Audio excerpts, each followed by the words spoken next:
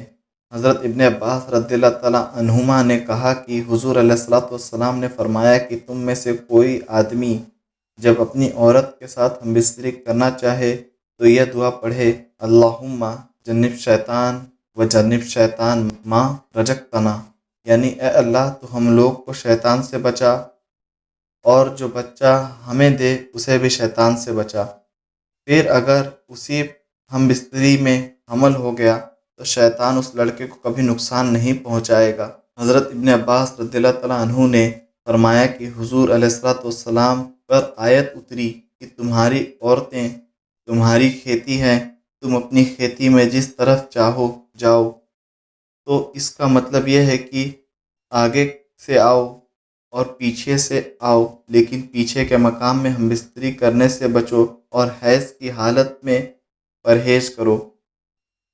حضرت خزیمہ ابن ثابت رضی اللہ تعالیٰ عنہ سے روایت ہے کہ حضور علیہ الصلوۃ والسلام نے فرمایا کہ اللہ تعالیٰ حق بات ظاہر کرنے میں شرم نہیں کرتا، تم لوگ عورتوں کے پیچھے کے مقام میں ہم بستری نہ کرو۔ حضرت ابن عباس رضی اللہ تعالیٰ عنہ نے کہا کہ حضور علیہ الصلوۃ والسلام نے فرمایا کہ اللہ تعالیٰ اس شخص کو رحمت کی نظر سے نہیں دیکھے گا جو مرد یا عورت کے ساتھ اس کے پیچھے کے مقام میں ہم بستری کرے۔ حضرت ابو ہریرہ رضی اللہ تعالیٰ عنہ نے کہا کہ حضور علیہ الصلوۃ والسلام نے فرمایا کہ جو شخص اپنی بیوی سے اس کے پیچھے کے مقام میں ہم بستری کرے وہ ملعون ہے، دیکھنا جائز نہیں۔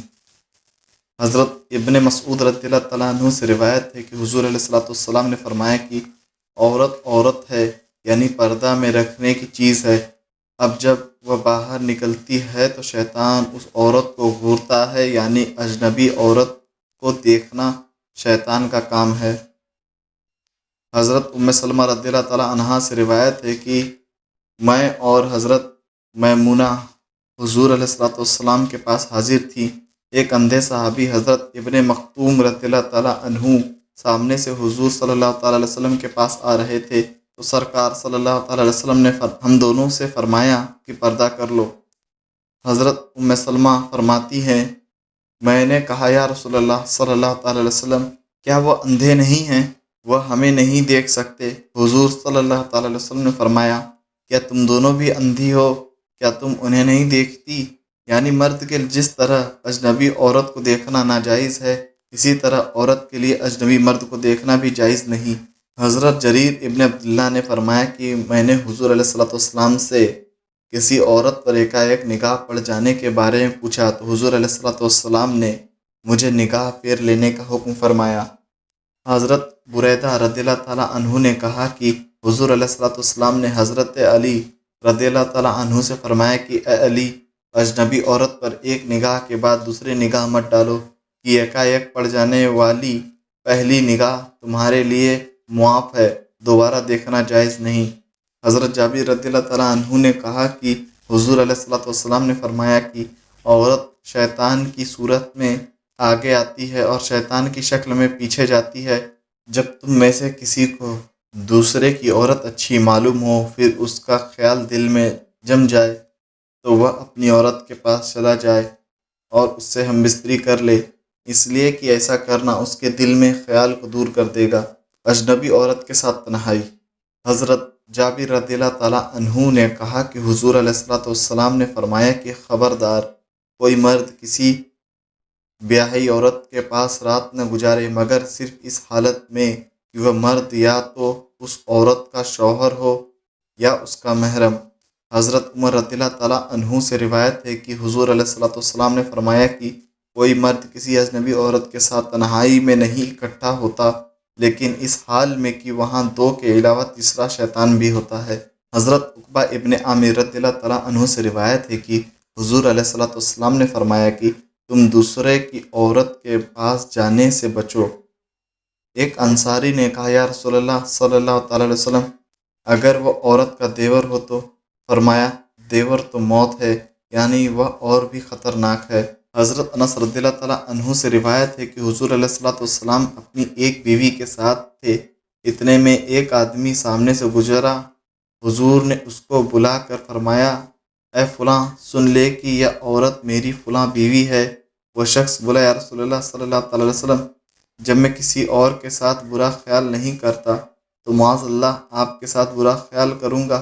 سرکار اقدس صلی اللہ تعالی وسلم نے فرمایا، بات دراصل یہ ہے کہ شیطان انسان کے بدن کے اندر خون کی نالیوں میں دوڑتا پھرتا ہے، اس لیے ایسا ہو سکتا ہے کہ وہ تیرے دل میں وسوسہ ڈال دے کہ رسول خدا ایک اجنبی عورت کے ساتھ ہیں۔ زنا لواطت۔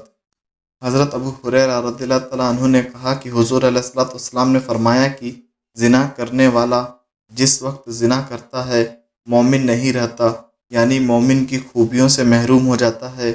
حضرت عمرو ابن عاص رضی اللہ تعالیٰ عنہ نے کہا کہ میں نے حضور علیہ الصلوۃ والسلام کو فرماتے ہوئے سنا کہ جس قوم میں زنا پھیل جاتا ہے وہ قوم قحط سالی میں ضرور مبتلا ہو جاتی ہے، اور جس قوم میں رشوت عام ہوتی ہے وہ اپنے دشمنوں کے ڈر میں مبتلا ہو جاتی ہے۔ حضرت جابر رضی اللہ تعالیٰ عنہ سے روایت ہے کہ ایک مرد نے ایک عورت سے زنا کیا تو حضور علیہ الصلوۃ والسلام نے اسے کوڑے لگوائے، پھر خبر دی گئی وہ شادی شدہ ہے تو حضور نے اسے سنسار کرا دیا، یعنی لوگوں نے پتھروں سے مار مار کر اسے ہلاک کر دیا۔ حضرت ابن عباس رضی اللہ تعالیٰ عنہما نے کہا کہ حضور علیہ الصلوۃ والسلام نے فرمایا کہ جس آدمی کو تم حضرت لوط علیہ السلام کی قوم کا کام کرتے ہوئے پاؤ تو دونوں کو مار ڈالو۔ حضرت ابن عباس و ابو ہریرہ رضی اللہ تعالیٰ عنہما سے روایت ہے کہ حضور علیہ الصلوۃ والسلام نے فرمایا کہ جو آدمی لوط کی قوم کا کام کرے وہ ملعون ہے، اور انہی کی ایک روایت میں حضرت ابن عباس رضی اللہ تعالیٰ عنہ سے ہے کہ حضرت علی رضی اللہ تعالیٰ عنہ نے دونوں کو جلا دیا، اور حضرت ابو بکر صدیق رضی اللہ تعالیٰ عنہ نے ان دونوں پر دیوار گرا دی۔ کچھ ضروری مسئلے۔ یہاں اگر حکومت اسلامیہ ہوتی تو زنا کرنے والے کو 100 کوڑے مارے جاتے یا سنسار کیا جاتا، یعنی اس قدر پتھر مارا جاتا کہ وہ مر جاتا، مگر اس حال میں زانی اور زانیہ کے لیے یہ حکم ہے کہ مسلمان ان کا پورے طور پر بائیکاٹ کریں، ان کے ساتھ کھانا پینا، اٹھنا بیٹھنا، سلام و کلام اور ہر قسم کے اسلامی کام بند کر دیں جب تک کہ توبہ کر کے وہ گناہ سے الگ نہ ہو جائیں۔ اگر مسلمان ایسا نہیں کریں گے تو وہ بھی گناہ گار ہوں گے۔ لواطت کرنے والے جسمانی طور پر بھی سخت سزا کے مستحق ہیں کہ حضرت علی رضی اللہ تعالیٰ عنہ نے انہیں جلا دیا، حضرت ابو بکر صدیق رضی اللہ تعالیٰ عنہ نے ان پر دیوار گرا دی، اور ایک روایت کے مطابق حضور علیہ الصلوۃ والسلام نے حکم دیا کہ انہیں مار ڈالو۔ اس سے پتہ چلتا ہے کہ یہ کام زنا سے بھی برا ہے۔ زمانے موجودہ میں لواطت کرنے والے اور کرانے والے کے بارے میں یہ حکم ہے کہ مسلمان ان کا پورے طور پر بائیکاٹ کریں، اور اس برے کام سے الگ ہونے کے لیے ان پر اپنی طاقت بھر اتنی سختی کریں کہ وہ اپنے اس گندے کام سے الگ ہو جائیں۔ اگر مسلمان اپنی لاپرواہی سے کام لے کر چپ رہیں گے تو گناہ گار ہوں گے۔ طلاق کا بیان۔ حضرت ابن عمر رضی اللہ تعالیٰ عنہ سے روایت ہے کہ حضور علیہ الصلوۃ والسلام نے فرمایا کہ ساری حلال چیزوں میں خدا تعالیٰ کے نزدیک سب سے ناپسندیدہ چیز طلاق ہے۔ حضرت ثوبان رضی اللہ تعالیٰ عنہ نے کہا کہ حضور علیہ الصلوۃ والسلام نے فرمایا کہ جو عورت بغیر کسی خاص سبب کے شوہر سے طلاق مانگے اس پر جنت کی خوشبو حرام ہے۔ حضرت محمود ابن لبید رضی اللہ تعالیٰ عنہ نے فرمایا کہ حضور علیہ الصلوۃ والسلام کو خبر دی گئی ایک شخص نے اپنی بیوی کو 3 طلاق اکٹھی دی ہے۔ یہ سنتے ہی حضور صلی اللہ تعالیٰ علیہ وسلم ناراض ہو کر کھڑے ہو گئے، پھر فرمایا کہ اللہ تعالیٰ کی کتاب کے ساتھ کھیل کیا جاتا ہے، حالانکہ میں تمہارے اندر موجود ہوں۔ معلوم ہوا کہ ایک وقت میں 3 طلاقیں دینا حرام ہے۔ حضرت عائشہ رضی اللہ تعالیٰ عنہا نے فرمایا کہ رفاع قرشی کی بیوی نے حضور علیہ الصلوۃ والسلام کے پاس آ کر کہا کہ میں رفاع کے پاس تھی تو انہوں نے مجھے 3 طلاق دے دی، اس کے بعد میں نے عبد الرحمن ابن زبیر سے نکاح کر لیا، اور نہیں ہے ان کا مگر کپڑے کے دامن کی طرح نرم، یعنی وہ ہم بستری کی قدرت نہیں رکھتے۔ تو حضور نے فرمایا کہ تم لوٹ کر رفاع کے پاس جانا چاہتی ہو؟ انہوں نے کہا ہاں۔ حضور نے فرمایا کہ تم اس وقت تک ان کی طرف لوٹ کر نہیں جا سکتی ہو جب تک عبد الرحمن تم سے ہم بستری نہ کر لیں۔ کچھ ضروری مسئلے۔ طلاق تین طرح کی ہوتی ہے: رجعی، بائن اور مغلظہ۔ طلاق رجعی کا مطلب یہ ہے کہ شوہر عدت کے اندر رجعت کر سکتا ہے، چاہے عورت راضی ہو یا نہ ہو، اور عدت کے بعد عورت کی مرضی سے نکاح کر سکتا ہے، حلالہ کی ضرورت نہیں۔ اور طلاق بائن کا مطلب یہ ہے کہ عورت کی مرضی سے شوہر عدت کے اندر نکاح کر سکتا ہے اور عدت کے بعد بھی حلالہ کی ضرورت نہیں۔ اور طلاق مغلظہ کا مطلب یہ ہے کہ عورت حلالہ کے بغیر پہلے شوہر کے لیے جائز نہیں۔ حلالہ کی صورت یہ ہے کہ اگر طلاق دینے والا شوہر اس سے ہم بستری کر چکا ہے تو عدت پوری ہونے کے بعد دوسرے سے نکاح کرے اور یہ دوسرا شوہر اس سے ہم بستری بھی کرے، اب دوسرے شوہر کی موت یا طلاق کے بعد عدت پوری ہونے پر پہلے شوہر سے نکاح کر سکتی ہے، اور اگر عورت سے مرد نے ہم بستری نہیں کی ہے تو پہلے شوہر کے طلاق دینے کے فوراً بعد دوسرے سے نکاح کر سکتی ہے، اس لیے کہ ایسی عورت کے لیے عدت نہیں۔ حدیث شریف میں حلالہ کرنے والے اور حلالہ کرانے والے پر جو لعنت آئی ہے اس کا مطلب یہ ہے کہ ایجاب و قبول میں حلالہ کی شرط لگائی جائے، اور اگر ایجاب و قبول میں حلالہ کی شرط نہ لگائی جائے تو کوئی حرج نہیں، بلکہ اگر بھلائی کی نیت سے ہو تو ثواب پائے گا۔ در مختار رد المختار جلد 2 صفحہ 559 میں ہے کہ حلالہ کرنے والے اور حلالہ کرانے والے پر اس صورت میں لعنت کی گئی ہے جبکہ ایجاب و قبول میں حلالہ کی شرط لگائی جائے، جیسے مرد عورت سے اس طرح کہے کہ میں نے تجھ سے نکاح کیا اس بات پر کہ تو پہلے شوہر کے لیے حلال ہو جائے، لیکن اگر حلالہ کی نیت دل میں ہو اور ایجاب و قبول میں حلالہ کی شرط کا چرچا نہ آئے تو اس میں کوئی حرج اور کراہت نہیں، بلکہ اگر بھلائی کی نیت سے ہو تو ثواب پائے گا۔ طلاق دینا جائز ہے لیکن بنا شرعی وجہ کے منع ہے۔ شرعی وجہ ہو تو طلاق دینا مباح ہے، بلکہ اگر عورت شوہر کو یا دوسروں کو تکلیف دیتی ہو یا نماز نہ پڑھتی ہو تو طلاق دینا مستحب ہے۔ اگر شوہر نامرد ہو یا اس پر کسی نے جادو کر دیا ہو کہ ہم بستری نہیں کر پاتا اور اس کے دور کرنے کی بھی کوئی صورت نظر نہیں آتی تو ان صورتوں میں طلاق دینا واجب ہے، اگر طلاق نہیں دے گا تو گناہ گار ہوگا۔ عدت حضرت مسور ابن مخرمہ سے روایت ہے کہ سبیہ اسلمیہ کی شوہر کے انتقال کے کچھ عرصہ بعد بچہ پیدا ہوا تو حضور علیہ السلام کے پاس آئی اور نکاح کی اجازت طلب کی۔ حضور نے ان کو اجازت دے دی تو انہوں نے نکاح کر لیا۔ معلوم ہوا کہ پیٹ میں بچہ والی عورت کی عدت بچہ پیدا ہونا ہے۔ ایسا ہی اشیت الامعاد جلد 3 صفحہ 184 میں ہے، اور بیوہ اگر پیٹ میں بچہ والی نہ ہو تو اس کی عدت 4 مہینہ 10 دن ہے، ایسا ہی پارہ 2 رکوع 14 میں ہے۔ اور طلاق والی عورت اگر پیٹ میں بچہ والی ہو تو اس کی عدت بھی بچہ پیدا ہونا ہے، ایسا ہی پارہ 28 رکوع 17 میں ہے۔ اور طلاق والی عورت جس سے شوہر نے ہم بستری کی ہو اگر عائسہ یعنی 55 سالہ یا نابالغ ہو تو اس کی عدت 3 ماہ ہے، ایسا ہی پارہ 28 سورہ طلاق میں ہے۔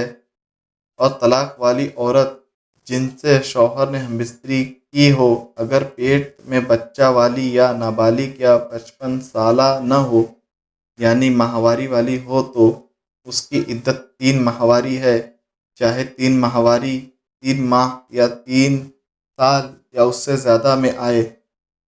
پارہ 2 رکوع 12۔ اور طلاق والی عورت جس سے شوہر نے ہم بستری نہیں کی ہے اس کے لیے کوئی عدت نہیں، ایسا ہی پارہ 22 رکوع 3 میں ہے۔ جاہلوں میں جو مشہور ہے کہ طلاق والی عورت کی عدت 3 مہینہ 13 دن ہے تو یہ بالکل غلط ہے۔